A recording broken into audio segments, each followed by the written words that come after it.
C'est un nouvel épisode d'une crise qui dure de longs mois. Dans les rues de la ville de Tombouctou, l'inquiétude se lit sur les visages. La population fait face à une pénurie de carburant. L'essence pourtant accessible au début du mois est devenue rare.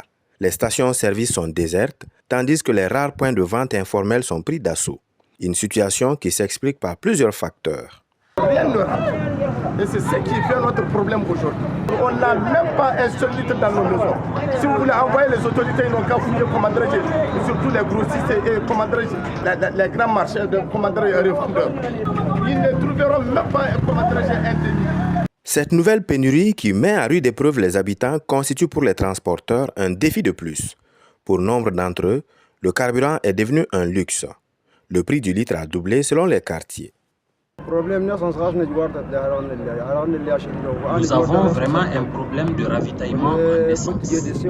Quel que soit le nombre de voyages qu'on veut faire, le problème de carburant nous empêche toujours de travailler. En plus de cela, dès que nous sommes à mesure de travailler, nous devons payer des taxes de passage. Cela constitue pour nous une autre difficulté. On n'a pas de carburant et les taxes prennent le peu que nous gagnons. Nous ne pouvons pas non plus rentrer à la maison les mains vides. Aujourd'hui, il y a du carburant. C'est caché dans les maisons. Le prix est monté jusqu'à 2000 francs, alors que même avec 4 clients, nous n'avons pas plus que les 2000. Difficilement, ils acceptent de payer plus de 500 francs pour le déplacement, alors qu'il y a aussi les postes en ville et hors de la ville. Nous les gagnons. Les revendeurs expliquent que la situation découle d'un blocage logistique. Aucun camion n'a pu atteindre Tombouctou depuis des semaines. Les routes déjà fragiles sont marquées par l'insécurité et les difficultés d'approvisionnement. Résultat, les stocks se sont épuisés et la spéculation s'est installée. Actuellement, à Tombouctou ici, les carburants nous quittent l'Algérie. Mais au niveau de l'Algérie aussi, parfois ça rentre, au niveau des deux frontières. Parfois ça rentre, parfois ça se bloque. Actuellement, au niveau des deux frontières, le carburant est trop cher. C'est trop cher, on nous parle de 275 000 francs la barrique. Unité. Avec 275 000 francs. Et arrivé ici, on nous parle de 300, 325, 330, 320. Donc on fait de notre billet. Pour la ville, on fait tout pour que ça puisse pas, la ville ne puisse pas partir en rectile. Mais c'est la cherté aussi.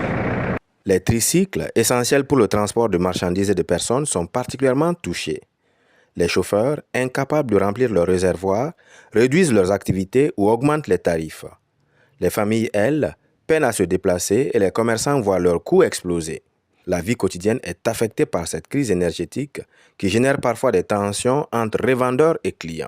On ne peut pas, exemple maintenant, si on dit exemple maintenant, on n'achète pas ça, tout le monde doit fermer, la population va subir encore pour d'autres choses. Bon, là où on est, donc, on veut qu'on achète, même si nous, on ne trouve pas rien là-dedans. Ce que la population n'a qu'à contrôler. Même si c'est doit arrêter, ça n'engage même que dur quoi. Parce que nous on achète ça plus cher, mais nous on ne trouve pas rien là.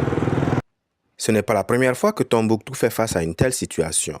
Les habitants se souviennent de précédentes pénuries qui avaient déjà mis en lumière la fragilité de l'approvisionnement en carburant dans cette région enclavée.